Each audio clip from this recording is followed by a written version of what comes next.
반갑습니다. 오대영 라이브 오대영입니다. 새 정부 출범 뒤 첫 국무회의가 열렸습니다. 한마디로 요약하면 김밥 한 줄 놓고 이어진 마라톤 회의였습니다. 전 정부의 국무위원들이 참석해 어색했습니다. 이재명 대통령은 공직에 있는 기간만큼은 최선을 다해달라고 당부했습니다. 국회에선 특검 법안이 잇따라 통과됐습니다. 그동안 거부권에 막혀 계속 폐기됐던 법안들입니다. 특검의 출범 전망해보겠습니다. 권성동 국민의힘 원내대표가 사퇴 의사를 밝혔습니다. 친한계에선 지도부 총사퇴를 주장합니다. 김문수 후보는 당권 도전 가능성이 거론되는데 본인은 일단 선은 그었습니다. 함께할 네 분을 소개해드리겠습니다. 이수진 앵커의 브리핑으로 시작하겠습니다.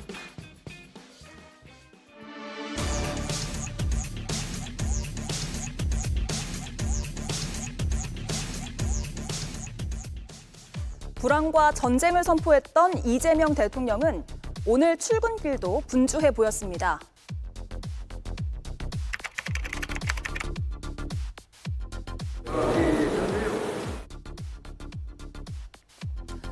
용산 집무실이 무덤 같다.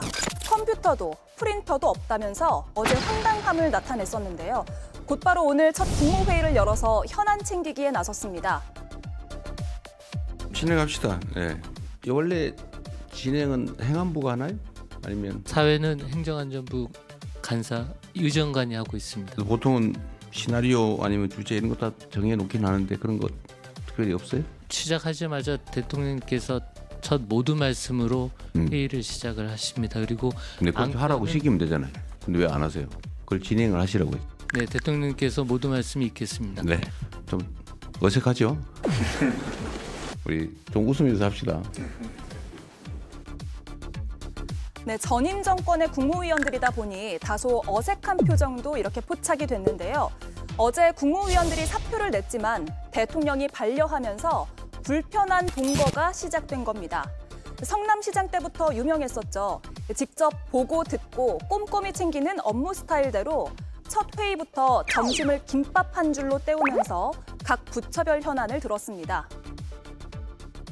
여러분들이 가진 권한 또 책임도 한순간도 소홀히 할 수 없지 않습니까? 그래서 오늘은 각 부처 단위로 현재 현안들을 한번 체크를 한번 해보고 싶어요. 좀 어색하고 그러긴 하지만 최선을 다해 주시기 바랍니다. 지난 정부에서 인수인계가 제대로 이뤄지지 않은 만큼 현 정부는 일할 기반부터 다시 마련하고 있습니다. 대통령실 직원 대부분이 하루 만에 업무에 복귀하는 등 국정 정상화에 시동을 걸고 있습니다.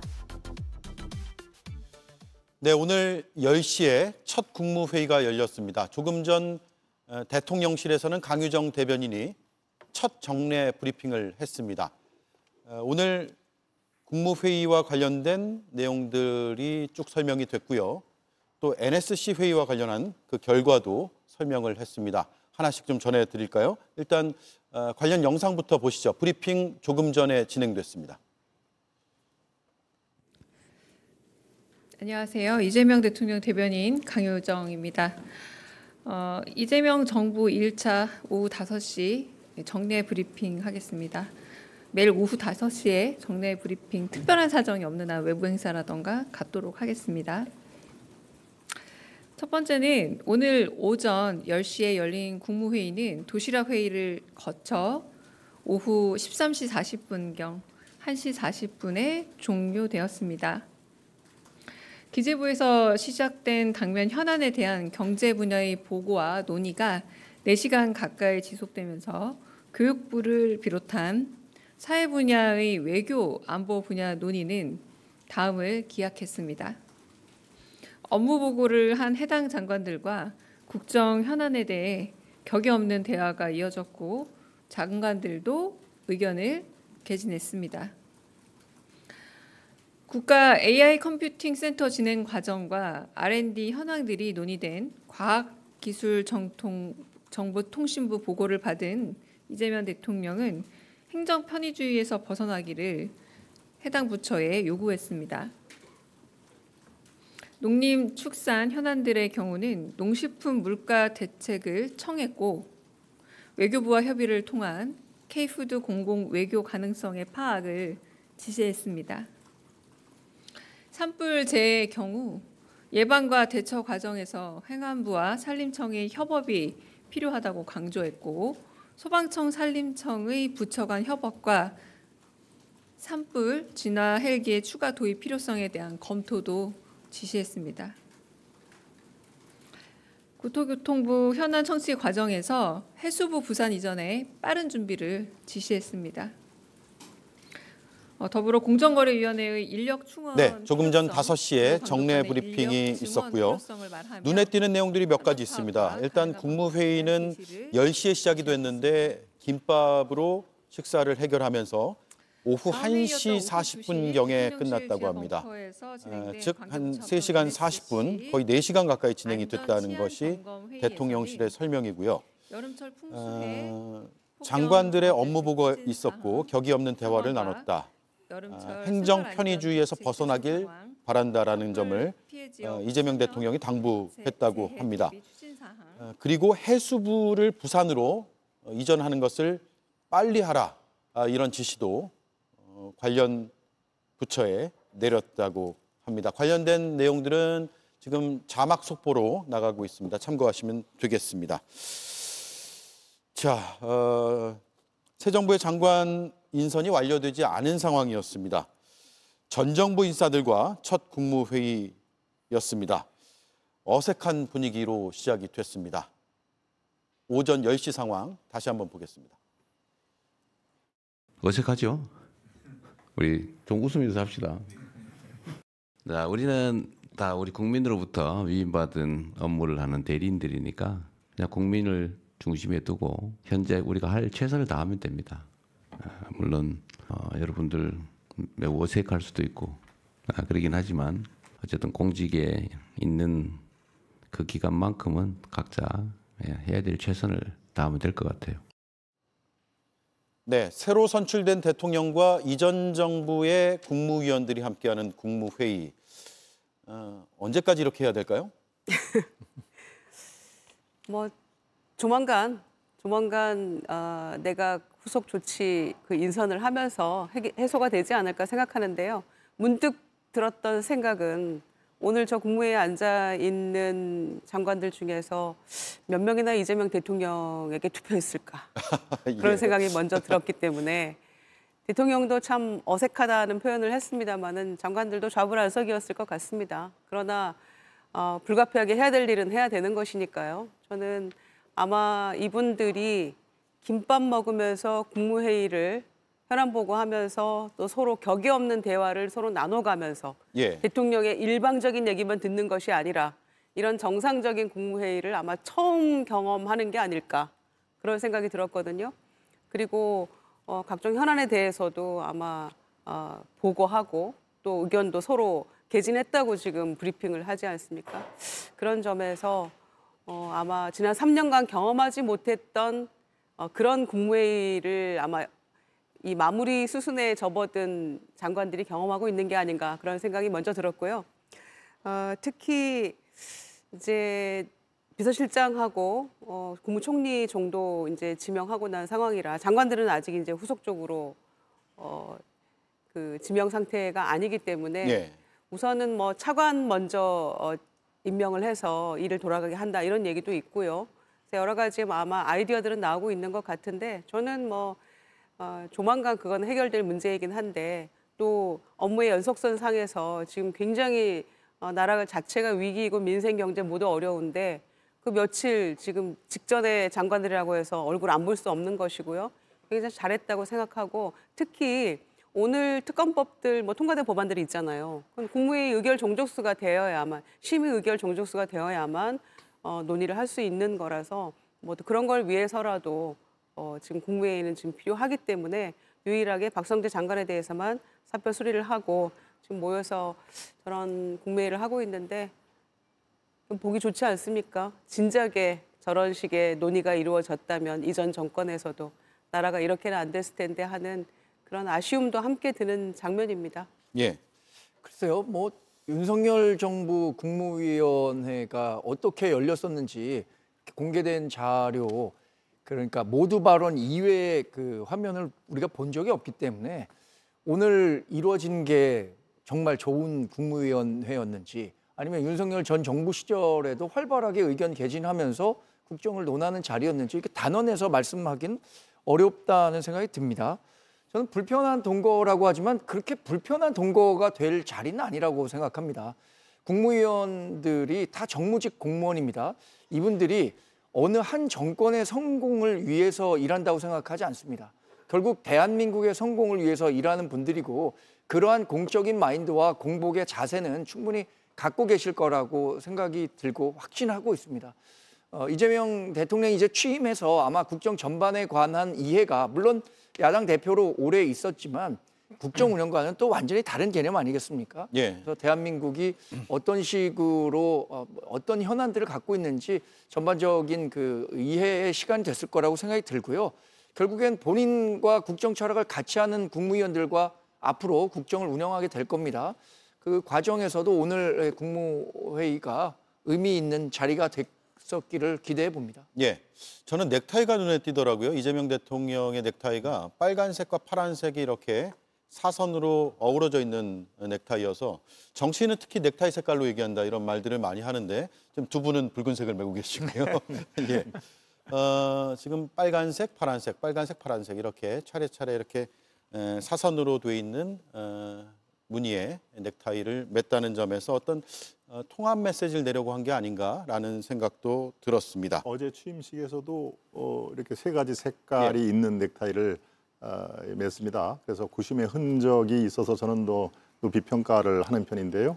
아무튼 저 넥타이 색깔 빨간색, 파란색, 흰색이 어우러진 그런 그 색깔을 골랐다는 것 그 자체만으로도 뭔가 변화와 혁신 그리고 통합 메시지를 준다라는 의미에서 저는 평가를 합니다. 저는 지금 한마디만 더 붙인다면은 저 국무회의에서 정말 가장 이재명 대통령 다음이 뭘까라는 생각을 해봤는데요. 이른바 성과로 말한다. 김대중이든 박정희든 그 정책은 우리가 필요한 건 쓴다라고 말씀을 하셨기 때문에 저 중에서 성과를 낸 장관 한두 분을 유임시키는 것이 현실화가 되면은 정말 그것이 가장 이재명 대통령 다음이 아닌가라는 생각을 해봤습니다.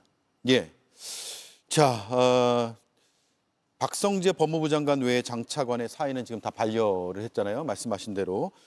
만약에 국무위원들이 일괄 사퇴할 경우에는 국무회의가 열리지 못하기 때문에 그렇죠. 정족수가 안 돼서 국회에서 넘어온 법안을 처리할 수가 없는 심의 의결할 수 없는 상황인데 어쨌든 임명권자는 지금 이재명 대통령이 되는 것이고 그래서 다 반려를 했기 때문에 오늘 국무회의가 열렸습니다. 문재인 정부 때 비교해 보면 초대 내각이 출범하기까지가 완전 다 갖춘 게 195일 만이라고 하잖아요. 그렇죠. 이번에 그 정도까지 걸릴까요?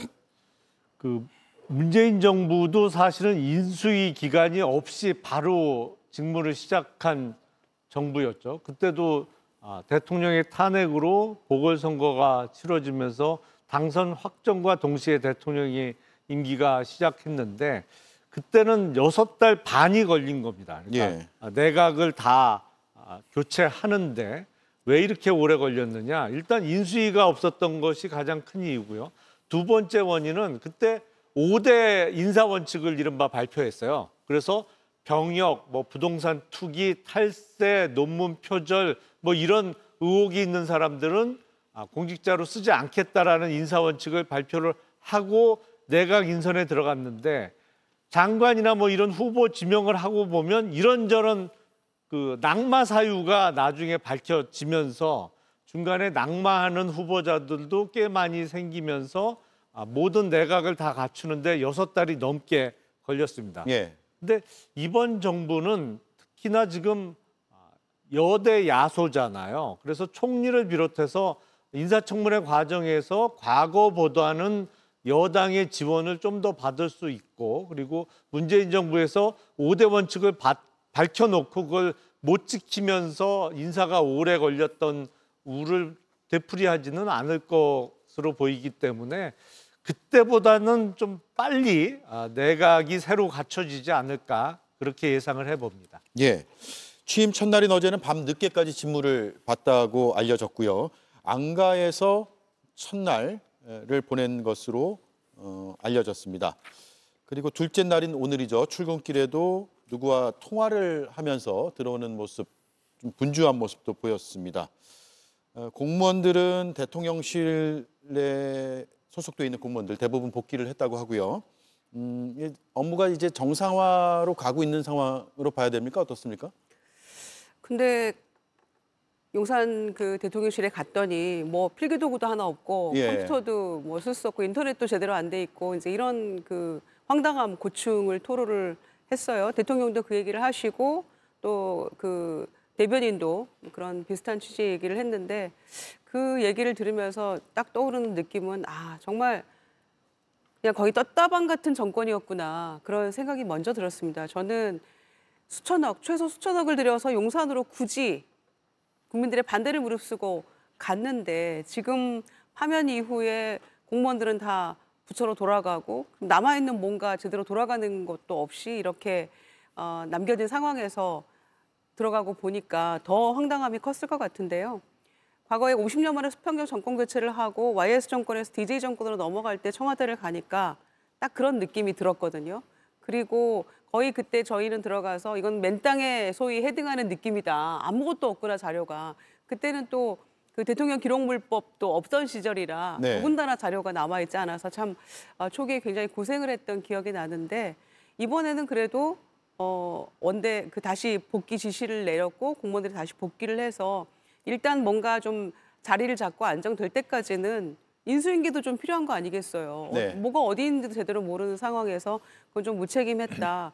더군다나 지금 그 대통령실 근무자들이 부처로 복귀하더라도 보직은 아마 없을 거예요. 뭔가 좀 새로운 장관이 오고 개편이 좀 이루어지고 해야지 확정이 될 거니까 그런 상황이기 때문에 다시 뭐 속속 복귀해서 이제는 그 업무 인수인계가 좀 이루어질 것 같으니까요. 그나마 다행이라고 생각하는데 정재석 비서실장 포함해서 파면당하고 뭐 그런 순간에는 계속 남아서 버티더니 이렇게 중요한 인수인계를 해야 되고 정말 좀 이거는 너무 무책임하다는 생각이 들기 때문에 이런 순간에는 또 벌써 아무도 없고 다 비우고 했다는 것에 대해서 참 끝까지 좀 실망스럽다는 생각입니다. 예.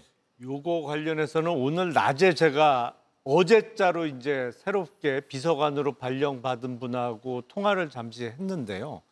정말 아무것도 없어서 어제는 인수인계 항목을 수기로 적어서 일을 했다고 합니다. 아, 지금도 PC가 없어서요. 네, 지금도 오늘까지도 PC가 없대요. 예. 그래서 오늘은 각자 집에서 쓰던 개인 노트북을 갖고 와서 업무를 보고 있다고 하더라고요. 예. 근데 원래 이 대통령실과 같이 보안이 철저하게 요구되는 데서는 개인 노트북이나 개인 USB 같은 거는 아예 못 갖고 들어오게 합니다. 그렇죠. 근데 지금 아무것도 없으니까 급하니까 어쩔 수가 없는 거예요. 그러니까 개인 노트북 갖다 놓고 그냥 전기에 꽂아서 쓰고 있는 형편인데 이거는 반드시 누가 이런 지시를 했고 그 대통령실에서 쓰던 PC나 각종 물품을 어디로 치웠는지 그리고 그 지시를 누가 했는지는 꼭 한번 따져봐야 될 것 같습니다. 예. 김유정 의원은 그래서 윤석열 정권의 용산 대통령실은 떴다방이다라는 표현을 썼는데 반론을 바로 들어보죠. 그것은 지금까지는 좀 인계받은 분들의 일방적인 주장인 것 같아요. 예. 인수를 해주고 간 분들은 지금 뭐 이렇다 입장을 내지 않고 있는데 그런 매뉴얼이 있기 때문에 그것대로 따랐다라는. 매뉴얼대로 했다. 네. 그리고 2022년에 그 정권 교체가 이루어졌을 때 지금 SNS상에서 화제가 되는 그 청와대 그 모습은 지금과 같이 마찬가지입니다. 어떠한 뭐 PC나 이런 것들도 남겨놓지 않고 그런 상황인데 그것을 2022년과 2025년 동등한 기준에서 비교해 볼 필요는 있다고 생각합니다. 물론 저는 이게 대한민국에 영속적으로 운영되기 위해서는 이 인수인계 매뉴얼이 훨씬 더 잘 만들어져서 한치도 국정 운영에 빈틈이 없도록 준비해야 하는 것은 맞다고 생각합니다만 지금 일방적으로 하나도 준비된 게 없었다, 인수받은 게 없었다라고 하는 것들은 조금 더 검증이 필요한 대목이다 이렇게 평가합니다.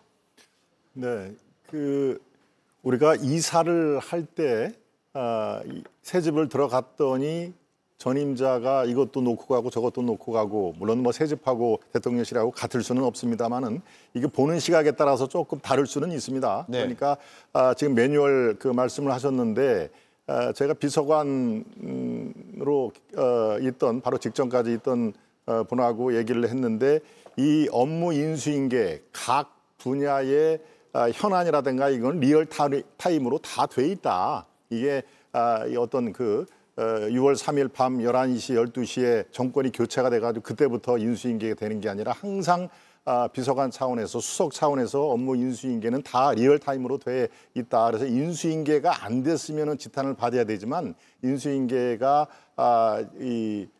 자동적으로 되는 시스템이다. 그러니까 뭔가 착오가 있었거나 아니면 보고가 제대로 이루어지지 않다라고 하는 게 해당 비서관의 전언이었습니다. 예. 저는 이 대목에서 한 가지 우리 이 대통령께서 무덤 같았다라는 표현, 이것이 마치 이제 비상계엄 또 국회의 어떤 무장 진입 이런 것들을 자꾸 이제 연상을 시키는 그런 걸로 받아들이는 국민도 적지 않다. 왜 하필이면 무덤이라는 가장 부정적인 용어를 사용을 했을까? 그리고 이 프린트 출력기 이런 것들도 하나도 없었다라고 하는데 이것은 문 정권에서 윤 정권으로 올 때도 똑같았다는 겁니다. 그 비서관 얘기가. 그러니까 제 말씀의 결론은 이것은 지금 조금 더 시차를 두고 한번 검증을 해볼 필요가 있다 하는 예. 그런 얘기를 검증이 필요하다는 데는 다 동일하신 것 같고요. 다만 정말 남아있는 게 없다와 매뉴얼대로 했다라는 주장이 지금 부딪히는 것 같아요. 조금 더 하실 말씀 있으면 하시죠. 무엇보다도 우리가 정권 교체가 여러 번 이미 이루어진 바가 있습니다만 이른바 늘공이라고 하는 이제 각 정부 부처에서 파견 나왔던 대통령실에 파견 나와서 근무하고 있던 직업 공무원들이 이렇게 정권 교체되는 날 자기 부처로 다 돌아가 있는 거는 저는 듣도 보지도 못했어요. 이런 경우는 처음입니다. 네. 그러니까 매뉴얼대로 했다고 하는데 어디 그런 매뉴얼이 있는지 저는 그런 매뉴얼 내용은 들어본 적도 없고 그걸 경험해 본 적도 없어서 글쎄요. 사실과 좀 다른 말씀을 하고 있는 것이 아닌가 싶습니다. 예, 청와대 근무 경험이 있으시니까 네. 예, 한 말씀 더 하시죠. 적어도 다음 정권에 이제 신임 정부, 새 정부에서 대통령실에 인사가 나잖아요. 비서관, 행정관이. 그때까지는 전 정권 사람들이 지키고 있는 겁니다. 네. 그래서 인사 발령이 나서 이제 교대를 하게 되는 그 언저리에 그분들은 부처로 복귀를 하는 것이고 이제 기본적으로 행정요원들이라고 하는 분들이 계시거든요. 그분들은 남아서 이제 새로운 비서실 식구들을 맞이하면서 이제 함께 하게 되는 것인데 지금 비서실 인사도 제대로 다 안 된 거 아닙니까? 실제로 오늘 정무수석이 누가 되느냐 마느냐 이런 얘기가 나오고 있는 마당인데 비서관이나 행정관들은 아직 좀 시간이 더 필요하지 않습니까? 그런데 싹 비우고 나가버렸다? 빈집에 들어가서 아무것도 없는 그런 상황인 거잖아요.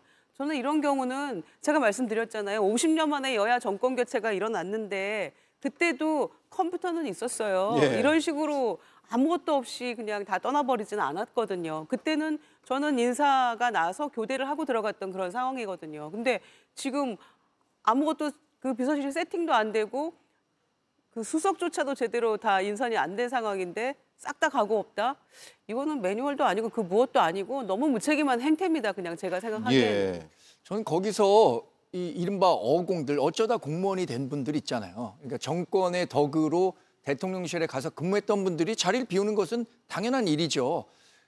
반대로 늘공이라고 하는 직업 공무원분들은 당연히 인수인계와 관련해서 그런 준비 작업은 더 충실히 했었어야 한다는 생각이 드는데 과연 지금 대통령실에서 얘기하는 것처럼 전 정권과 비교했을 때 정말로 아무것도 없었던 건지 그것에 대한 객관적인 비교는 좀 어렵다는 거죠. 대통령실에서 전 정부 탓을 하면서 그러면 그런 것이 좀 우려됐다면 인수를 받는 분들께서도 훨씬 더 구체적인 요구를 했었어야 하는 것 아닌가라는 생각이 들기 때문에 어느 일방의 책임이다 이렇게 지금 얘기하는 것은 좀 부당하다는 생각도 듭니다. 그건 좀 어폐가 있는 말씀 같아요.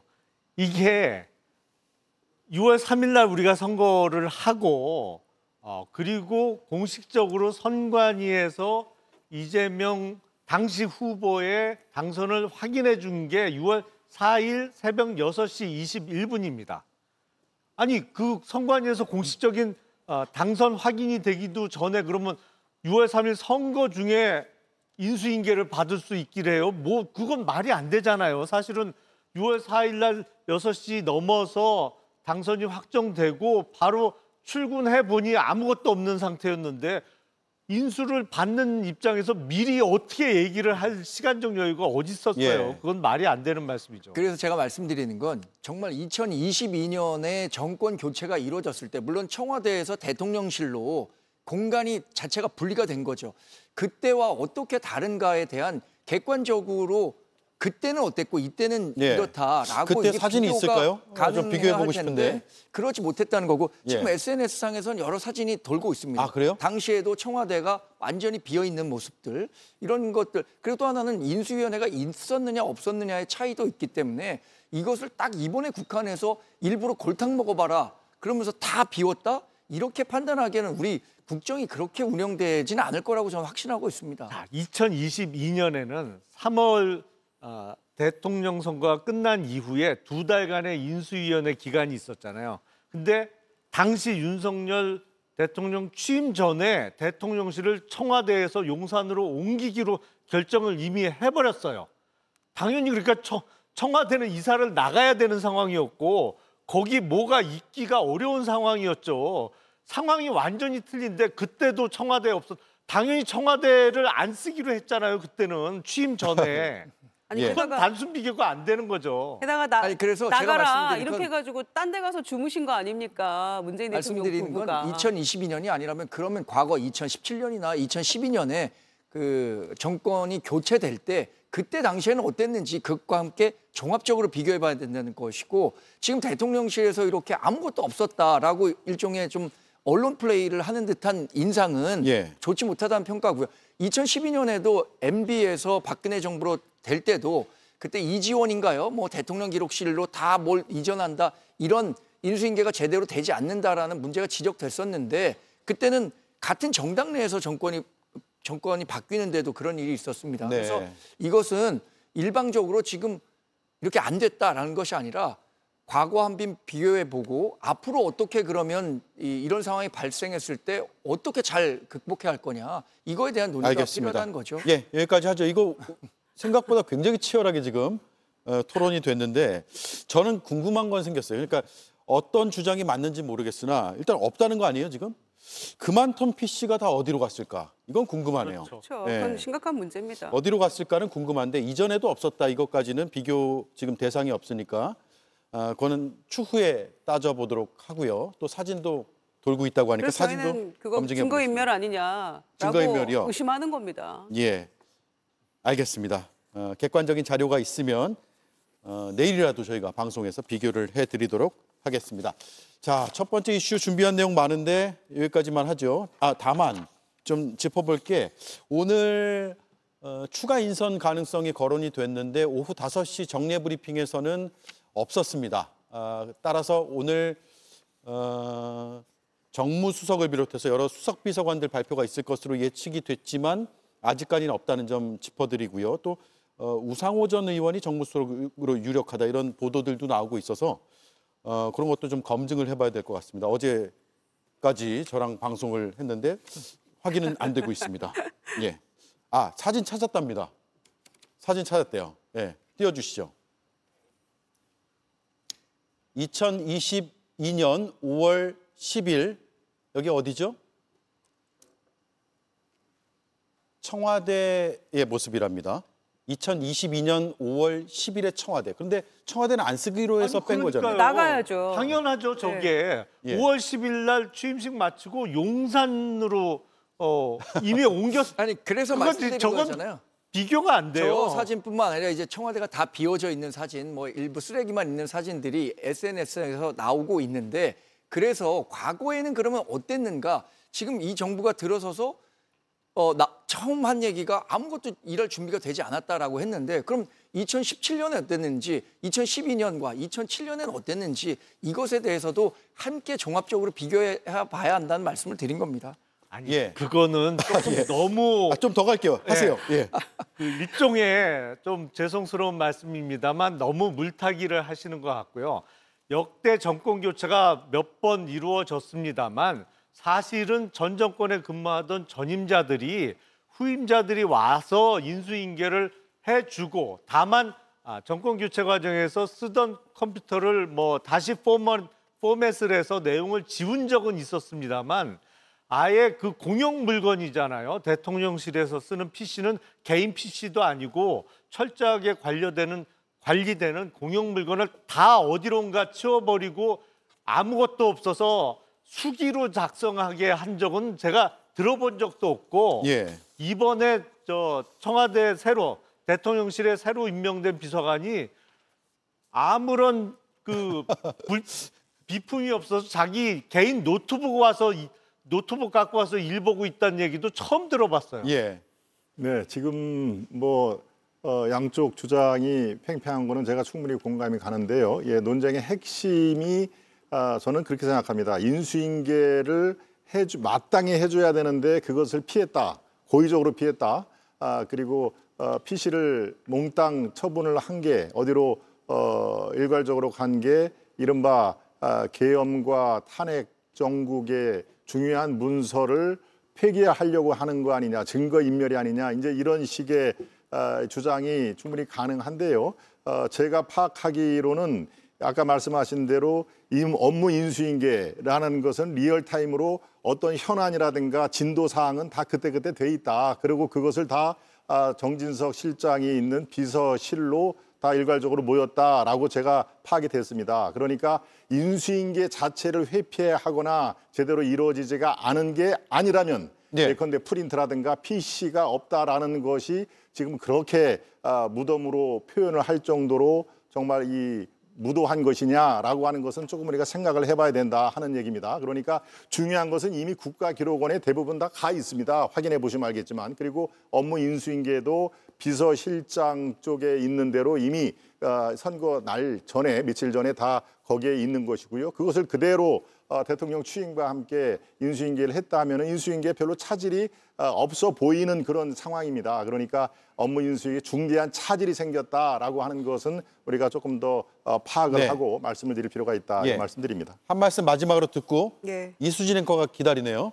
예. 이 대통령실에 비품 대장이 있을 겁니다. 그거는 국민 세금으로 다 구입한 비품들이에요. 컴퓨터건 그 무엇이건 간에. 그런데 그게 지금 없다라는 것은 이거는 심각한 문제라고 저는 생각합니다. 그리고 아까 청와대 이삿짐 막 쌓아 있는 그런 모습은요. 당장 그날 문재인 대통령 부부 나가라 이렇게 얘기해가지고 호텔에서 주무시고 다음날 취임식 참석하고 내려가셨어요. 청와대 개방하기 위해서.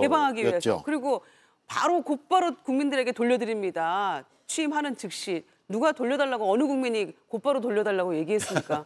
그런데 무슨 꽃 들고 그렇게 다 입장하는 모습 찍으려고 저런 식으로 그냥 몰아낸 거였죠. 그때는 쫓아낸 거 아닙니까? 저렇게까지 촉박하게 할 이유도 없었던 그런 상황들이 떠오르는데요. 그래서 비품 대장들 포함해서 기존에 다 국민 세금으로 구입했던 그런 물품들이 어디로 갔는지 그 부분부터 좀 명확하게 저는 살펴야 한다고 생각합니다. 이거는 정광재 대변인 말씀하신 대로 이건 언론 플레이가 아닙니다. 이거는 사실에 기반한 얘기를 하고 있는 것이고 이거 있을 수 없는 일이에요. 이거는 어느 정권에도 이런 일까지는 벌어지지 않았었거든요. 알겠습니다. 여기까지 하죠.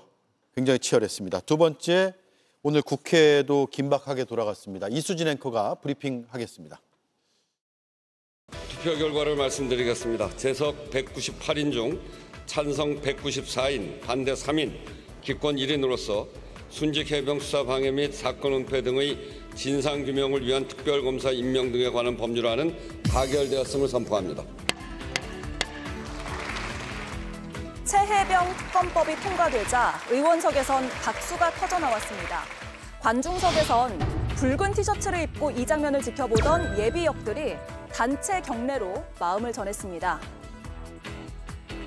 입신 양명의 눈이 먼 지휘관으로 일해 일이 시작되었고 그 지휘관의 소위 대통령 백을 써서 공정과 상식에 반하는 일로 대한민국이 시끄러웠습니다. 오늘 통과된 특검법에 따라 한 점의 의혹 없이 진상이 규명되고 책임자들이 처벌될 때까지 우리는 두 눈 부릅뜨고 지켜보겠습니다. 이 밖에도 내란 특검법과 김건희 여사 특검법도 국회 본회의를 통과했습니다. 내란 특검법은 3번째, 김건희 특검법 6번째, 최혜병 특검법 5번째 발의입니다. 지금까지는 윤석열 전 대통령이 거부권을 행사해왔기 때문에 번번이 폐기돼 왔습니다.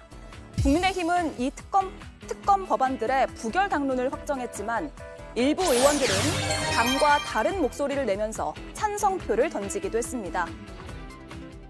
예, 해병대 예비역 전우들이 단체 격례하는 모습이 상당히 오늘 이슈였고 인상적이었습니다. 다시 한번 정리해 보겠습니다. 최상병 특검법 통과가 됐고요. 내란 특검법 통과가 됐고요. 김건희 특검법도 통과가 됐습니다. 이 세 가지 특검 법안에 대해서는 지난 1년 동안 우리가 참 많이 다뤘어요. 오대영 라이브 저희 방송 처음 시작한 게 지난해 5월 27일인데 그날 이후부터 거의 많은 내용들을 다뤘는데 이번에 다시 한번 통과가 됐고 통과된 법안은 그동안 거부권 행사가 됐는데 이제는 제2요구권 행사를 하지 않을 것으로 보이기 때문에 특검은 출범할 것 같습니다. 동시에 출범할까요? 시기를 좀 나눠서 하게 될까요? 그래서 이제 뭐 앞서거니 뒤서거니 구성되는 대로 하게 될 것 같고요. 저는 이런 내란 특검이나 이런 것들은 특히 속도전으로 정광석화처럼 해야 된다고 생각합니다. 예. 내란 특검도 그렇고 개혁도 그렇고요. 마치 김영삼 정권에서 초기에 하나의 척결이나 금융실명제 전격 실시 이런 것처럼 그렇게 속도전으로 하는 게 맞고요. 그다음에는 대통령이 강조한 것처럼 경제, 민생 회복. 그래서 어제 비상경제 TF도 바로 구성 지시를 하고 회의를 했던 것이고요. 이렇게 가는 게 맞다고 생각합니다. 그래서 계속 우리가 이 특검법이 그 제2요구권, 소위 거부권에 막혀서 안 될 때마다 또 몇 번씩 폐기가 되지 않았습니까? 네. 그런 상황 속에서 항상 했던 이야기가 있죠. 모든 것은 시간의 문제다라고 했는데 드디어 그 시간이 도래한 것 같고요. 모든 게 제자리로 돌아가는 그런 시간인 것 같습니다. 그래서 특검 구성되고 수사하게 되면 이제 우리가 궁금했던 모든 것들이 하나씩 다 드러나겠죠. 특히 최혜병 특검 관련해서는 700에 8080 그 전화 발신자가 누구냐. 네. 이미 보도된 거는 대통령이 뭐 거의 확실하다 이런 보도가 이미 어제부터 나왔잖아요. 정말 그런 거 가지고 국민들 그 괴롭히고 분통 터지게 했던 거 생각하면 빨리 특검 착수해서 모든 것들이 진상이 좀 제대로 밝혀지고 정의를 되찾는 그런 순간들이 빨리 오길 저는 기대하겠습니다. 예, 제가 정리해드리겠습니다. 최상병 특검 법안은 3번 거부권이 행사됐거든요. 지난해 5월, 7월, 9월에 통과가 됐는데 다 거부권으로 막혔고 오늘 4번째 통과가 됐습니다. 다음 장도 보겠습니다. 김건희 특검법. 이건 1차, 2차, 3차, 4차, 5차까지 거부권이 쭉 이뤄졌고 4번이죠. 그리고 상설특검으로 통과가 됐는데 임명이 안 돼 있었던 것이고 오늘 6번째로 다시 한번 통과가 됐습니다. 다음 장이요. 이른바 내란 특검법. 지난해 12월 통과됐지만 거부권. 올해 1월 통과됐지만 또 거부권. 그래서 오늘 3번째 통과가 됐습니다. 통과가 됐으면 이제 국무회의를 거쳐서 심의 의결하고 공포하는 그런 절차를 거치게 됩니다. 일단 김용남 의원 이게 이제 공약 사항에 포함되어 있었던 내용이잖아요. 대통령의 듣고 입장 오늘 당론으로 역시나 부결이 당론이었기 때문에 그 입장도 들어보겠습니다.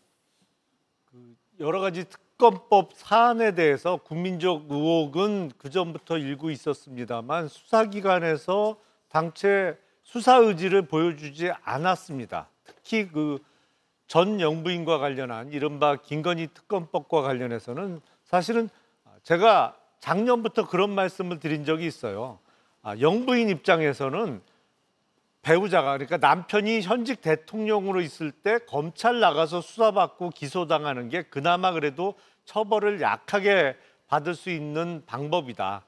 두 번째 방법은 이 정권 내에서 그러니까 과거 윤석열 정부 내에서 특검을 통한 수사가 그나마 검찰 수사보다는 좀 강해도 그 다음으로 약하게 처벌받을 수 있는 방법인데 가장 최악은 정권이 바뀐 다음에 수사를 받으면 그때는 정말 누구도 봐주지 않고 수사를 할 거다 그러는데 지금 계속 거부권으로 수사를 미루고 막고 있다가 이제 정권이 바뀐 다음에 본격적인 수사가 이루어질 상황이 만들어졌어요.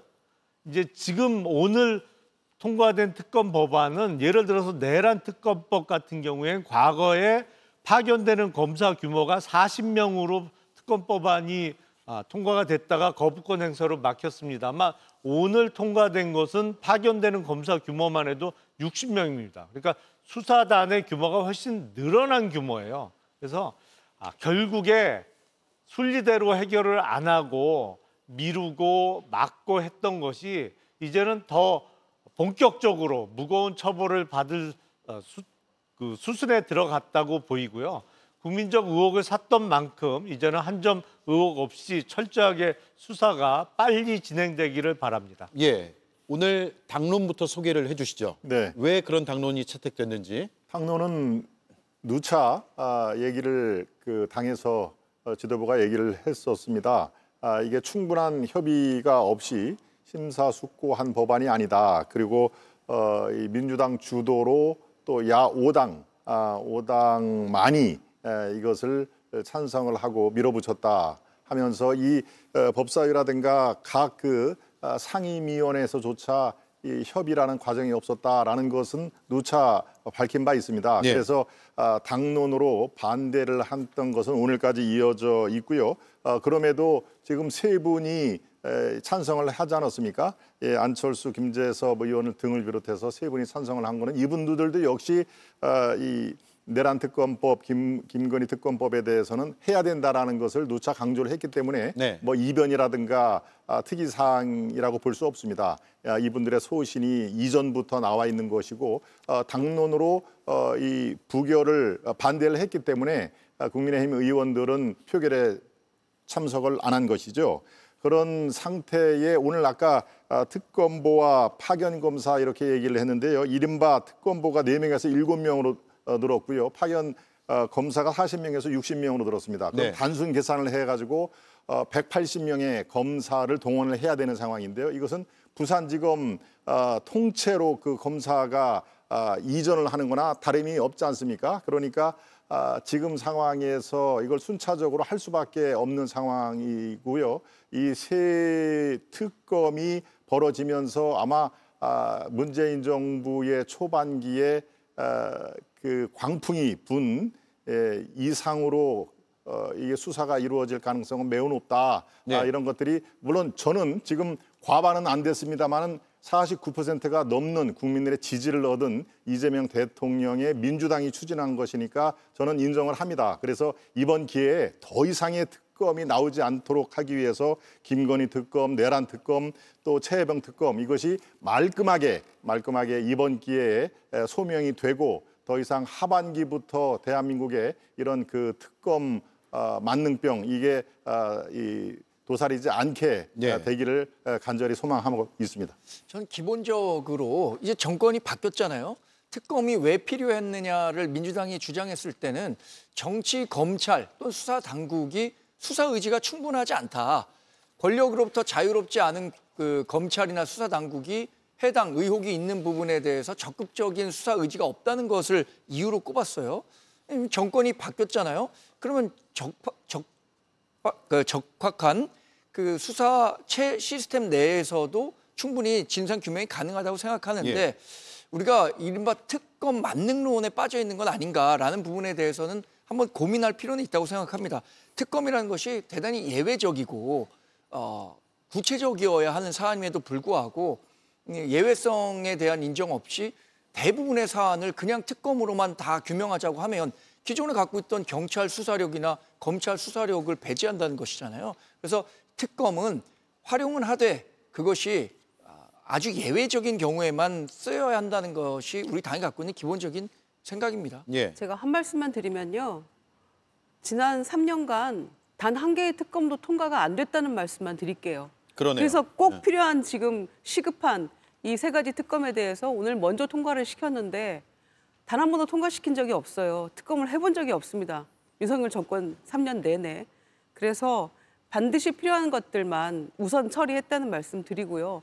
빨리 이렇게 속도전으로 끝내야만 보다 이 경제에 집중할 수 있기 때문에 야당도 저는 국민의힘도 협조하는 게 맞다고 생각합니다. 알겠습니다. 여기까지 하죠.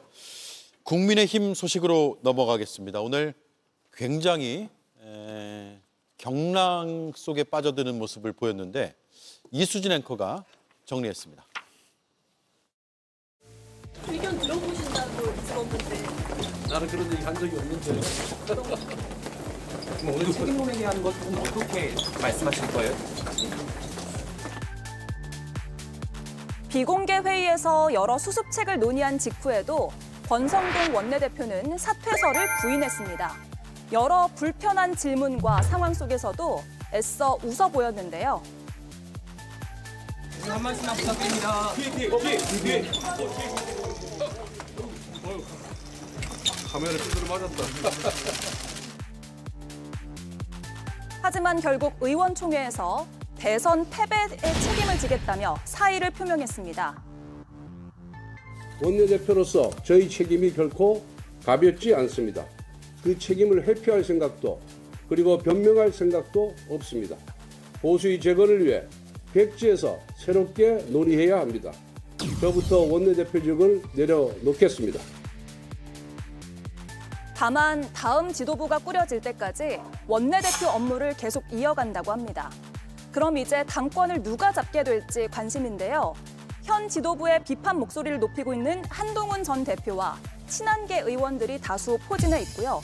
또 한편에선 관악산에서 훌라후프를 하면서 체력을 다지고 있는 김문수 전 후보가 당권에 도전할 거란 추측이 나옵니다. 경랑의 국민의힘 어디로 갈까요? 네, 오늘 권성동 원내대표가 카메라에 부딪히는 그런 일이 있었습니다. 굉장히 위험한 상황이었는데 짚어보도록 하고요. 일단 권성동 원내대표가 사퇴 의사를 밝히긴 했는데 의원총회가 시작되기 전에는 전혀 다른 말을 했거든요. 그리고 나와서는 사퇴 의사를 이야기했습니다. 비교해서 한번 들어보겠습니다. 의견 들어보신다고 들었는데 나는 그런 얘기 한 적이 없는데. 오늘 책임론 얘기하는 것은 어떻게 말씀하실 거예요? 주셔야 되는 말씀 혹시 고치 임기가 많이 남아있는데 문재위 차원에서 공감대는 이루어져 있는 상황입니다. 저기서 이제 의견이 나올 거예요. 지금 사퇴는 언제쯤 결정하신 거예요? 사퇴? 대선 기간 동안에 패배하면 누군가는 책임을 져야 되니까 당연히 그런 중진 의원으로서 책임지는 모습을 보이기 위해서 패배하면 사퇴하겠다는 마음을 오래전부터 먹었죠. 네, 사퇴 의견도 들어보겠다라고 하지 않았냐는 질문에 그런 얘기 한 적이 없다. 그리고 거취에 대해서 어떤 이야기를 할 것이냐라고 했을 때 아직 임기가 많이 남아있다라고 했거든요. 근데 불과 얼마 지나지 않아서 의원총회에 나오고 나서는 오래전부터 사퇴를 마음먹었다라고 말이 바뀌었어요. 어떤 상황이었습니까? 제가 알기로는 거취와 관련해서는 이미 의원총회가 개최되기 전 오늘 새벽부터 당직자들을 비롯해서 권성동 원내대표가 사퇴할 것이다. 예. 공유가 된 것으로 알고 있습니다. 그런데 거취와 관련해서 이제 의원총회 가기 전에 여러 이야기를 한 것은 거취와 관련해서 명확하게 이야기한다는 것이 좀 적절치 않다고 생각했기 때문에 한 이야기고요. 사실 5월 10일이죠. 그날 김문수 후보를 한덕수 전 총리로 후보로 교체하는 과정에서 사실상 당시 비대위를 이끌었던 권영세 비대위원장이라든가 권성동 원내대표에 대한 불신임이 당원들로부터 있었던 것 아니냐 이렇게 분석해 볼 수 있겠죠. 예. 그에 대한 책임과 함께 선거 패배의 책임을 지고 원내대표직에서 사퇴한 것인데 다만 그럼 5월 11일에는 왜 권영세 비대위원장만 사퇴했느냐. 선거가 얼마 남지 않았기 때문에 비대위원장도 사퇴하고 원내대표도 사퇴할 경우에 선거를 제대로 치를 수 없다라는 현실적인 이유가 있었기 때문에 지금까지 원내대표직을 유지한 것이고 선거에서 사실 큰 표 차이로 졌잖아요. 그렇다면 원내대표가 자리를 지키는 것은 힘들었고 예. 책임을 지는 차원에서 사퇴하는 것이 정해진 수순이었다라고 봐야 할 겁니다. 예, 저희가 조금 전 그래픽에서 권성동 국민의힘 의원이라고 썼거든요. 저희가 제작진으로는 고민을 많이 했어요. 의원으로 해야 되느냐, 원내대표로 해야 되느냐. 사퇴 의사를 밝혔는데 원내대표직은 당분간 유지가 되는 겁니까? 그래서 저희는 의원이라고 일단 표시를 했는데요. 저게 저도 파악을 좀 해봤는데요. 무슨 일반 기업처럼 사표를 내고 수리를 하는 과정은 없습니다. 예. 그렇게 의원총회라든가 이 공개적인 자리에서 물러나겠다, 사퇴하겠다라고 하면은 그게 사퇴가 철회하지 않는 한 인정이 되는 거거든요. 네. 그러면은 사실상 그 권성동 원내대표는 의원총회 이후에 원내대표에서 직을 내려놓는 겁니다. 그거는 확실한 상황이고요. 대개 저런 경우에는 이전의 상황을 보면은 최다선 중에 한 분이 대행 역할을 하는 것입니다. 원내대표 선거 전까지 대개 5선, 6선 이런 분들이 그 역할을 하고 있는데 지금 그 단계는 아직은 아니죠. 그래서 오늘 낮에 나온 어떤 보도도 후임 원내대표가 결정이 되기까지 원내대표의 그 직은 그대로 권성동 대표가 수행할 것이다라고 하는 얘기가 잠깐 돌았었는데 권성동 대표는 내가 그 역할을 지금 내가 내려놓는 마당에 자녀 역할을 할 생각은 없다. 이게 제가 지금 방송 들어오기 직전까지 파악을 한 상황입니다. 그러니까 아까 우리 앵커께서 두 가지 중에 어떤 게 진심이냐라고 말씀을 해 주셨는데 권성동 의원이 제가 파악하기로는 당내 사정을 비교적 잘 아는 대변인으로서 말씀을 드리면은 오래전부터 직을 내려놓을 그 결심을 했다라는 게 진심일 것입니다. 그리고 권영세 비대위원장이 사퇴를 할 때 사실상 권 원내대표도 나도 같이 물러나겠다라고 했었고요.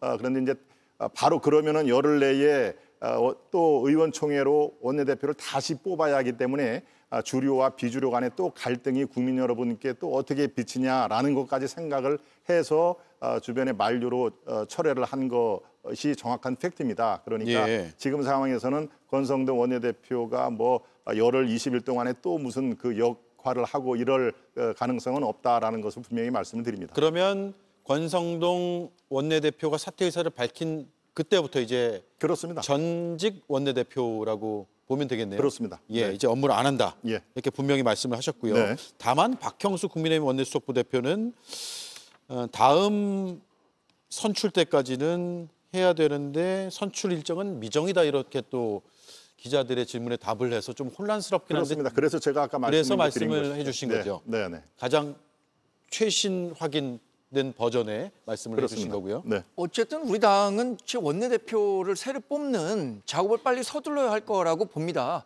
지금 가뜩이나 선거에서 크게 패한 이후에 당을 어떻게 추스려야 할까에 대한 논의가 활발히 진행돼야 되는데 원내를 대표하는 원내대표 자리를 공석으로 오랫동안 유지한다는 것은 저는 상상하기 어렵다고 보고요.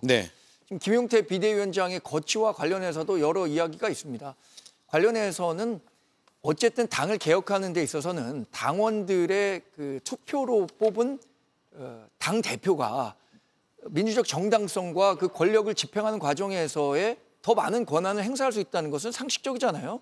그런 측면에서 본다면 그 시기가 얼마나 길어질지 모르겠지만 빨리 당 대표를 뽑는 과정이 있어야 하는 것 아닌가라는 개인적인 생각은 말씀드립니다.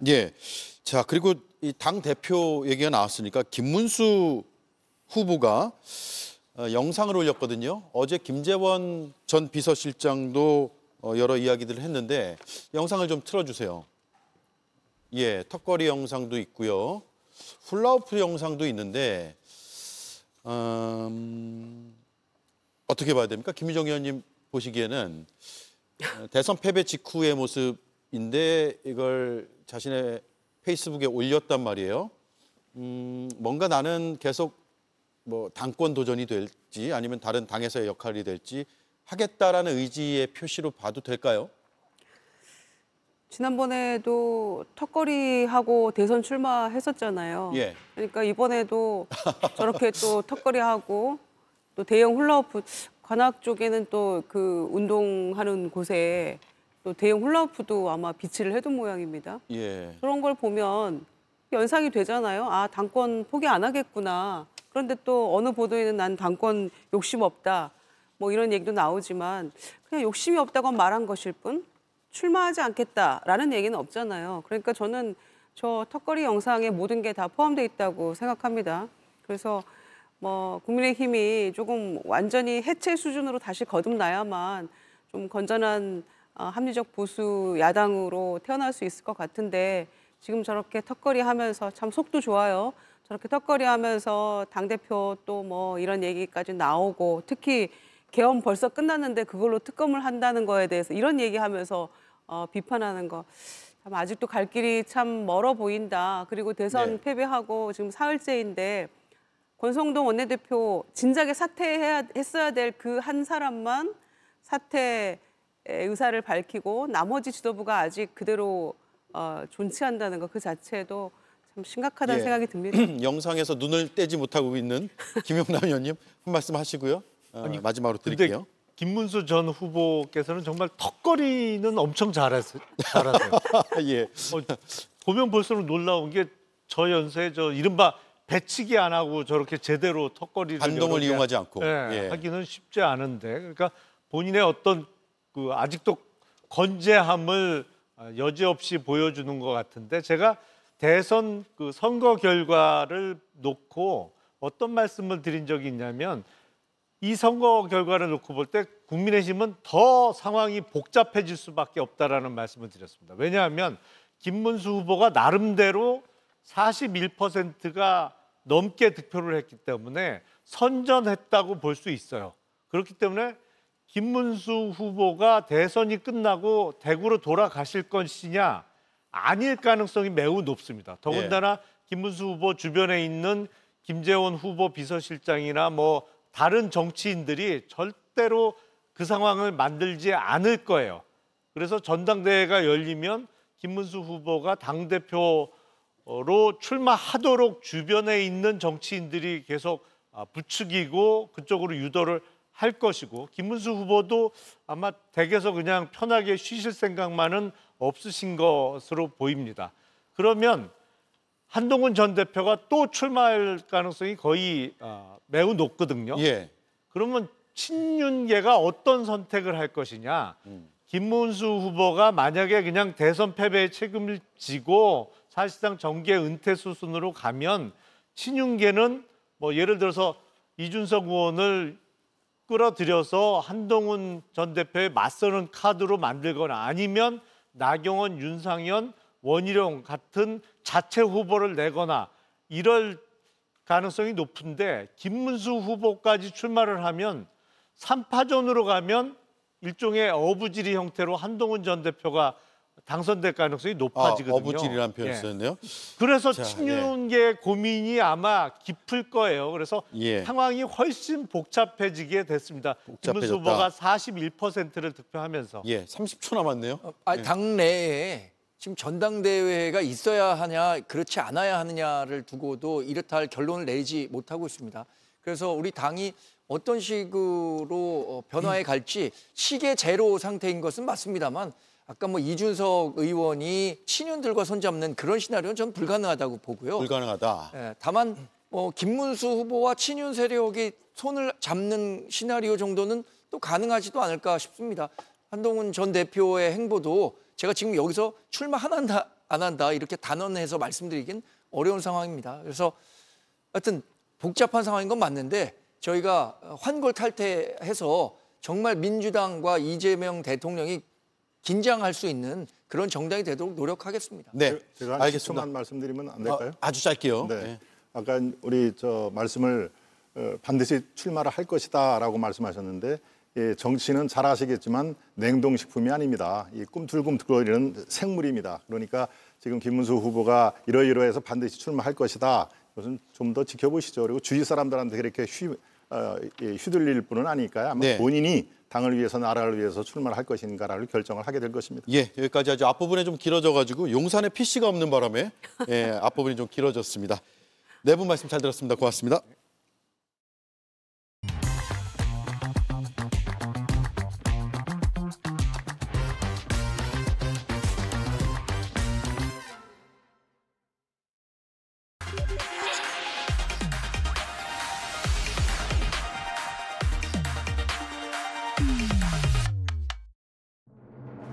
허은아 전 개혁신당 대표입니다. 제대로 된 보수의 가치를 우리 더불어민주당 안에서 실현해 가시기를 바랍니다. 저는 오늘 이 자리에 이재명 후보를 지지하고자 나왔습니다. 저는 누구보다도 오랫동안 보수에 대해서 고민했던 정치인입니다. 사실 여기까지 나오는 데는 너무나 큰 용기가 필요했습니다. 제가 이재명 후보의 손을 잡고 여러분께 이렇게 인사드리는 것은 어쩌면 저에게도 역사적인 그리고 정치적인 전환점이라고 생각합니다. 제가 미력 하나마 우리 후보님과 그 같은 길을 가겠습니다. 네, 오대영 라이브의 간판 코너 단도직입을 시작하겠습니다. 이재명 대통령은 이번 대선 기간에 보수 인사를 잇따라 영입을 했습니다. 그중 한 분입니다. 스스로를 신입 민주당원이라고 소개하고 있는 분입니다. 허은하 전 의원 반갑습니다. 네, 오랜만입니다. 안녕하세요. 반갑습니다. 예. 네. 그 사이에 당적이 바뀌셨습니다. 네. 예. 신입 당원입니다. 예. 신입 민주당원으로 선거 유세를 하셨는데 네. 선거 끝나고 좀 쉬셨어요? 네. 취임식도 다녀왔고 예. 그리고 이제 해단식 우리 자체 저 도와주셨던 팀 허은하 분들하고도 해단식도 하면서 처음으로 휴식을 좀 가져봤습니다. 네. 민주당으로 가기까지 큰 용기가 필요했다. 어떤 용기일까요? 헤어질 용기가 필요했습니다. 아무래도 이제 변절자나 배신자 그런 프레임이 씌워지고 그걸로 이제 욕을 많이 먹을 테니까. 그리고 기존에 제가 몸담았던 어떤 보수 정당이라는 이미지가 있는데 그걸 버리고 간다라는 느낌 때문에 예. 고민을 많이 했는데 그럼에도 불구하고 뭐 더불어민주당이나 그리고 이재명 후보, 그러니까 지금은 대통령이시죠. 이재명 대통령께서 생각하는 정치판의 개편이 있었기 때문에 제가 용기를 낼 수 있었습니다. 예. 당 밖에서 봤던 이재명 대통령과 당에 들어가서 함께 유세도 하고 하면서 봤던 이재명 대통령은 많이 다르던가요? 그죠. 제가 국민의힘에 있었을 때 바라봤던 이재명 후보와 제가 제3정당, 그 개혁신당의 대표로 있으면서 한 1년여간 봤던 모습, 그리고 그 후에 제가 무소속으로 있으면서 바라봤던 모습에서 완전히 다른 모습을 봐서 예. 이게 참 하나의 프레임이 씌워져서 누군가를 악마화하면 그 사람의 생각을 바꾸기가 상당히 어렵잖아요. 그래서 선거나 뭐 전쟁도 인지전이나 심리전이 상당히 좀 위험한 건데 저도 그랬었던 건 아닌가 하는 생각을 했고요. 좀 다른 점은 첫 번째는 조금 무서울 것 같다라는 생각을 하지 않습니까? 근데 상당히 측은지심이 있는 리더다라고 느꼈고 예. 왜냐하면 제가 좀 힘든 상황이었을 때 많이 힘드신 부분, 제가 기각됐을 때도 처음으로 연락을 주셨던 분이기도 하고요.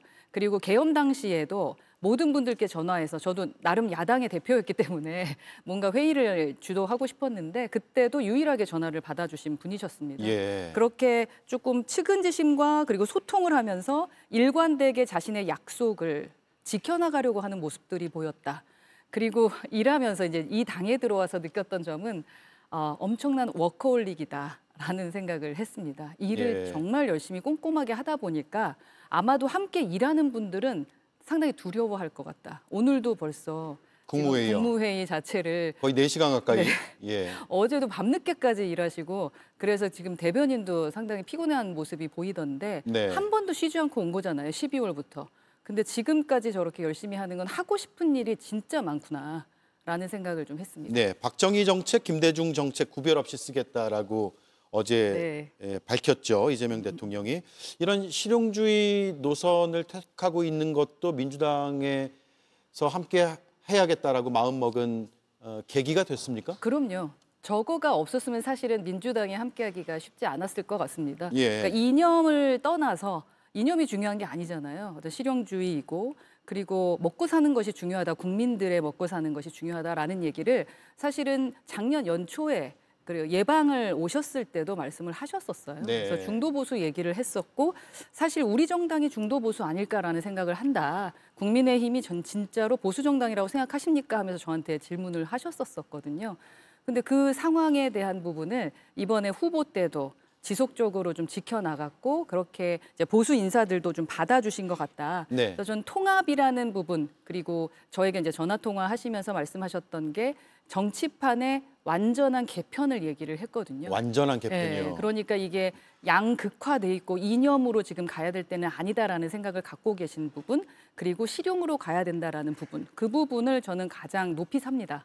예. 예. 이재명 정부 인선이 지금 속속 발표되고 있고요. 물론 선대위 때도 허은하 전 의원을 비롯해서 여러 인사들이 보수 인사로 분류되는 네네. 그런 인사들이 합류를 했고 네. 지금 몇 면들을 쭉 보면은 구호로 외친 것이 정말 현실이 되고 있다고 보세요? 아직까지는 뭐 중도 보수를 담는 모습을 보이기에는 시간이 너무 하루밖에 안 됐기 때문에 지금은 우선 일할 수 있는 구도를 만들어가는 것이 아닌가 싶습니다. 예. 집을 지을 때도 기반이 가장 중요한데 가장 본인과 일을 하면서 성과를 냈던 분들과 먼저 하려고 하는 게 보이는 것 같고 그 뒤에 이제 기둥과 지붕이 필요하니까요. 그 안에서 분명히 이 통합과 중도 보수 인사들을 쓰지 않으실까 그런 생각을 하고 그래야 좀 더 외연 확장이 될 거라는 생각을 하게 됩니다. 네. 예. 자, 보수의 가치 얘기를 좀 해보겠습니다. 네. 왜냐하면 이재명 후보 당시에 영입을 발표하면서 네. 민주당에서 보수의 가치를 실현하길 바란다라는 그렇죠. 말을 했잖아요. 합리적 보수. 예. 지금의 보수를 어떻게 평가하세요? 지금의 보수는 허은하가 있는 정당이 진짜 보수가 아닌가 하는 그래요? 생각을 하는데 예. 왜냐하면 보수라는 용어가 네. 그냥 진영을 나누기 위해서 사용하는 용어처럼 돼버린 것 같아서 질문을 그렇습니다. 드립니다. 예. 보수라고 한다면 사실 보수의 기치는 책임입니다. 합리적으로 어떻게 책임을 지느냐, 그리고 공정하느냐, 그리고 자유를 지켜는 물론 법치주의는 당연한 거고요. 예. 근데 지금의 그 정당, 보수 정당이라고 하는 곳은 책임지고 있는가? 제가 사실은 뭐 헤어질 결심까지 하게 됐을 때는 계엄이 아주 중요했었습니다. 그 계엄 당시에 비상계엄 당시에 어떻게 본회의장에 들어가지 않을 생각을 했는지 전 아직도 이해할 수가 없어요. 예. 국회의원이라면 당연히 저지하기 위해서 들어가서 투표해야 되는 거였습니다. 못 온 것도 아니었고 지금 국힘 당사에 있었다라는 거 아닙니까? 저는 그 부분은 보수 정당으로서 해서는 안 될 행동이었다라고 네. 생각하고요. 무조건 국민을 위해 최선을 다하는 책임을 져야 된다라고 생각하고 또한 이 공정한 가치를 추구해 나가는 것, 그것이 보수라고 생각합니다. 그래서 더불어민주당 내에서도 국민 플랫폼으로 성장하고 확장해야 되기 때문에 진보를 기반으로 해서 그 위에 지금 공정이나 책임이나 자유 가치를 같이 담아내는 것이 필요하다라고 생각을 합니다. 네. 이재명 선대위의 그 면면들을 보면서 네. DJP 연합을 언급하시는 분들이 꽤 있더라고요. 네. 이재명 대통령이 그런 중도 보수 외연 확장 전략이 DJP와 닮아 있다고 생각하세요? 그렇죠. 그때 보수 인사들이 아주 과감하게 사실은 합류한 것도 하나의 의미가 있다라는 말씀을 해주셨었거든요. 네. 이번에 총리로 지명되신 김민석 의원도 그런 말씀을 하셨습니다. 보수 인사들의 용기가 없으면은 이 외연 확장이라던가 정치판을 흔드는 것이 쉽지 않다라는 말씀을 해주셨기 때문에 저는 그 DJP 연합에 대한 그 모델을 지금 생각하고 있는 것이 아닌가 하는 생각을 확실하게 하고요. 다만 과거의 보수를 반복하는 것이 아니라 그 민주당의 그릇이 큰 그릇으로 통합 리더 르네상스를 이뤄낼 수 있도록 하는 것이 필요하겠다라는 생각을 합니다. DJP 연합을 페이스북에도 쓰셨더라고요. 제가 인터뷰 준비하면서 쭉 살펴봤는데 네. 어떤 의미로 쓰신 겁니까? 그때 저희가 그 보수 인사들이 TK 인사도 있고 저희 개혁 인사들도 있고 모두 다 같이 공동 선언을 했습니다. 네. 공동 선언을 했을 때 조금 전에 말씀을 드렸던 DJP 연합을 했을 때 사실 그 김종필이나 박태준 두 분께서 용기를 내서 함께 하셨던 것이 의미가 있었기 때문에 이러한 연합을 통해서 그 안에 제가 통합 르네상스라는 단어를 썼었는데 그 통합 르네상스를 이루자, 정치의 그 선진화를 해보자라는 말씀을 드렸습니다. 예. 가장 성공한 대통령 혹은 존경받는 대통령으로 김대중 전 대통령이 많이 꼽히고 있죠. 네네. 그 성공의 비결 중에서 보수와의 뭐랄까 통합 행보, 연합 행보 이런 것도 중요하게 작용했다고 보세요? 네, 특히 이번의 대통령의 시대 정신은 통합이라고 봅니다. 특히 국민을 회복시켜야 되는 거고요. 분열을 막아야 된다고 생각하거든요. 네. 기존의 대통령들께서 취임할 때 똑같은 말씀을 하신 게 모두의 대통령이 되겠다라는 말씀을 하셨더라고요. 이번에 이재명 대통령도 마찬가지였습니다. 근데 그 모두의 대통령에서도 늘 말씀하시는 게 반통령이 아니라 대통령이 되겠다라고 말씀을 하셨는데 저는 충분히 가능하다고 믿고 있습니다. 네. 왜냐하면 1년 전에도 그런 말씀을 하셨고 저한테. 그런데 그걸 이겨나가다가 이 후보 시절에 사실은 그렇게 판을 흔들면서 내가 대통합을 하겠다라고 말하는 것이 물론 선거 전략일 수도 있겠습니다만 모든 사람을 받아내는 게 쉽지는 않았을 거라고 예. 생각하거든요. 그래서 그 행보를 계속해 나갈 것이다. 그리고 그 총리를 지명하는 데 있어서도 제가 함께 일을 하면서 느꼈었던 점은 김민석 의원 자체가 그 통합에 대한 얘기를 많이 합니다. 어차피 DJ랑도 같이 일을 해보셨던 분이시기 때문에 그런지 통합에 대한 얘기를 하는 그 기치를 담고 싶은 것이 아닌가 하는 생각을 합니다. 네. 네, 그게 주요하다고 생각합니다. 예. 자, 지금 속보가 하나 들어와 있는데요. 잠깐만 전해드리겠습니다. 인수위 역할을 할 국정기획위원장의 이한주 민주연구원장을 임명했다는 속보가 들어와 있습니다. 이한주 위원장은 이재명 대통령과는 꽤 오래 함께 성남에서도 활동한 것으로 전해지고 있어서 최측근 인사로 불리고요. 특히 이번에 대선 때 공약 만들 때 상당히 많이 기여한 인물로 평가받고 있는데 국정기획위원장에 임명됐다는 소식이 조금 전 들어와서 속보로 전해드리겠습니다. 개혁신당 시절 얘기를 뺄 수는 없을 것 같습니다. 예. 당시에 저하고 인터뷰하실 때 이준석 의원을 대통령으로 만들겠다라고 말씀을 하셨어요. 네. 그 마음이 바뀌게 된 결정적인 계기는 무엇입니까? 우선 실체적 진실을 보고 나서 달라졌다라는 말씀을 드리게 될 것 같아요. 우선 저는 진심이었고 27년도에 대선이 치러지게 될 때 자신이 있었습니다. 네. 정말 자신이 있었어요. 대통령도 될 수 있을 거라는 믿음으로 그 기반들을 닦아갔었는데 갑자기 이 대선을 치르게 되면서 이준석 의원이 본인의 실체적인 모습들을 너무나 보여주면서 저를 끌어내렸지 않습니까? 거의 40대 윤석열이다라는 별명까지 지금 얻게 됐는데 말도 안 되는 부분으로 인해서 본인이 무엇 때문에 저렇게 급하게 한 사람의 제가 사무총장 해임한 건 때문에 선출된 대표를 이렇게 끌어내리는 이유가 뭘까라는 것을 한 달 반 동안 고민을 했었고 그 후에 이제 여러 가지를 실체적 진실을 제가 이제 열어보면서 판도라의 상자가 열리면서 두 번의 양두구육은 해서는 안 된다라는 마음으로 제가 검증을 제대로 하기 시작한 겁니다. 예, 실체적 진실이라는 표현 쓰셨네요. 네. 조금 더 구체적으로 들어볼 수 있을까요?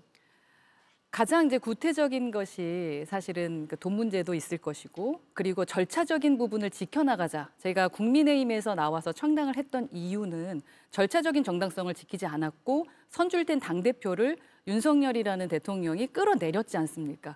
근데 그 모습 그대로 어쩌면 더 심하게 저를 끌어내리고 아까 이제 마타도어를 하면서 한 사람을 악마화시키며 끌어내리는 모습을 보면서 이건 상당히 위험한 것 같다라는 생각을 했고 또 뭐 명태균 사건이라던가 여러 가지의 사건들이 제가 모르던 사건들이 이제 터지기 시작을 했고 그래서 그 진실을 알기 위해서 질문을 해도 그 답은 저에게 오는 게 없고 사실은 그래서 그때 인터뷰할 때도 명태균 얘기는 제가 못했을 겁니다. 절대 발언을 못하게 했었고요.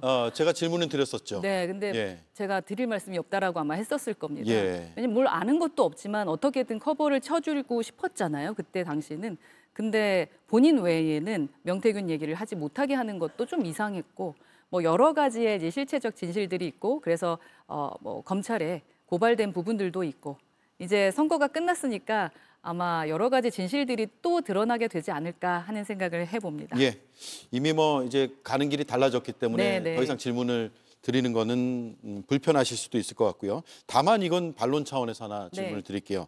제가 대선 기간 중에 이준석 후보하고 인터뷰를 했는데 허은하 김용남 전 의원의 이재명 후보 지지 선언에 대해서 어떻게 평가하느냐고 제가 질문했었고 예고된 행보라고 했었거든요.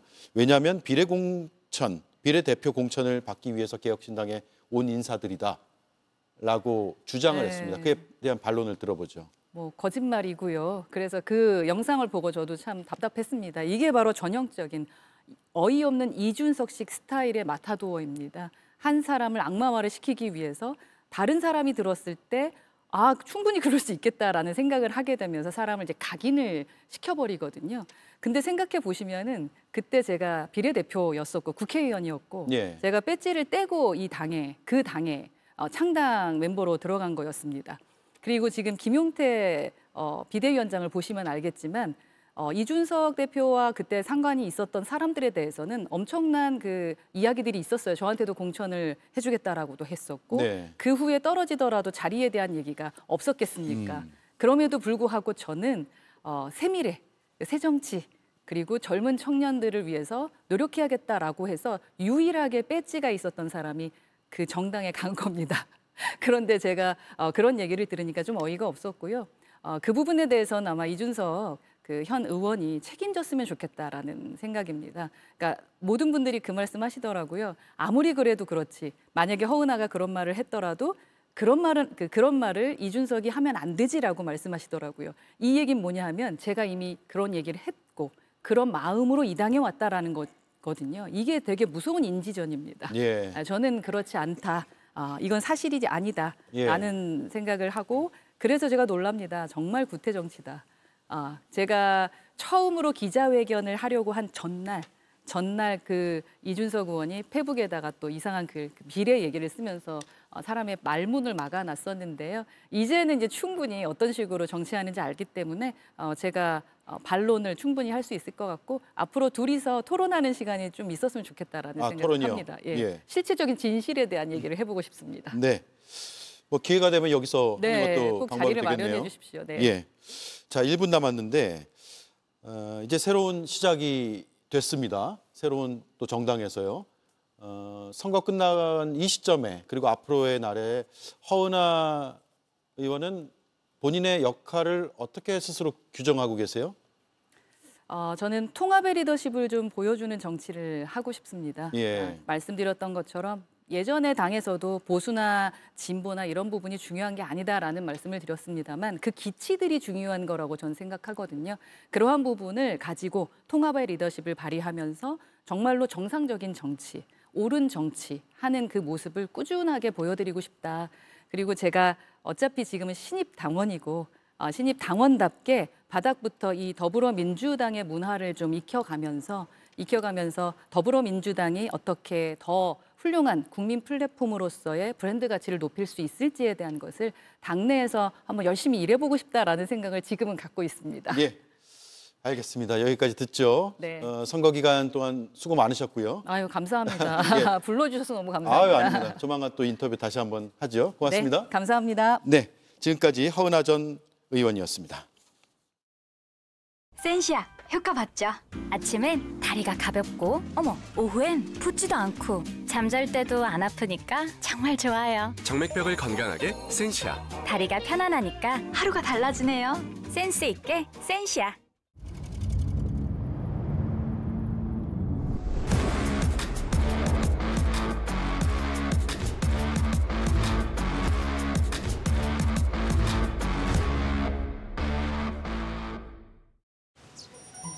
가족의 장 건강을 지켜주니까.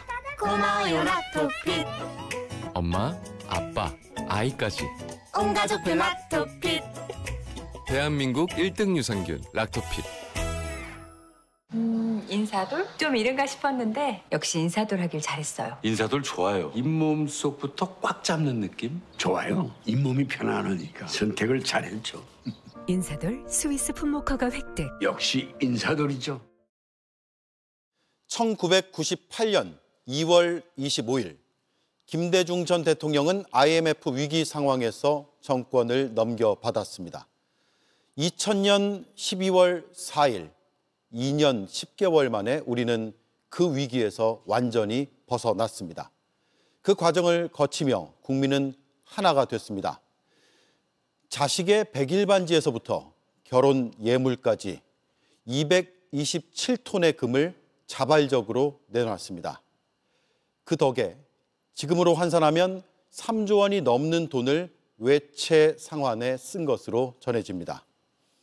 정부의 정책적 판단도 주요했습니다. 1999년 3월 대통령이 발표한 사이버 코리아 21 정책으로 정보와 고속도로가 구축됐습니다. IT 산업을 키워낸 덕에 대한민국은 지금도 IT 강국의 자리에 있습니다. IMF 위기 때보다 더 어려운 상황이다. 새 정부가 내놓은 진단입니다. 자발적 근무후기 운동을 했던 27년 전과 지금은 해법적 측면에서 다를 것이고 달라야 합니다. 다만 위기는 곧 기회라는 상투적이지만 적확한 이 한마디와 민생과 통합이란 키워드는 그때나 지금이나 유효해 보입니다. 앵커 한마디였습니다. 아이가 다쳤어. 마데카솔 출동. 상처엔 진물엔 마데카솔로 상처구조 성공. 옛설 칫솔 마데카솔. 저처럼 활력이 넘치고 싶으시다고요? 옛 건강문헌 속 그 원료 마가보감 아직 모르세요? 마가보감 강한 생명력의 귀한 원료 정교한 연구 황금배합 마가목의 힘을 깊이 있게 담은 마가보감 진하고 강인하게 온몸으로 느껴보세요. 마가목의 힘을 믿으세요. 마가보감 프리미엄 마가보감 프리미엄. 갱년기라던 영주 씨 요즘 꿀잠 자나 봐요. 은정 씨는 짜증 대신 웃음이 많아졌고요. 얼굴 안 빨개진다는 미영 씨. 갱년기엔 페라민 Q. 편안한 갱년기엔 모두 페라민 Q네요. 오대영 라이브 마치겠습니다. 내일 뵙겠습니다. 고맙습니다.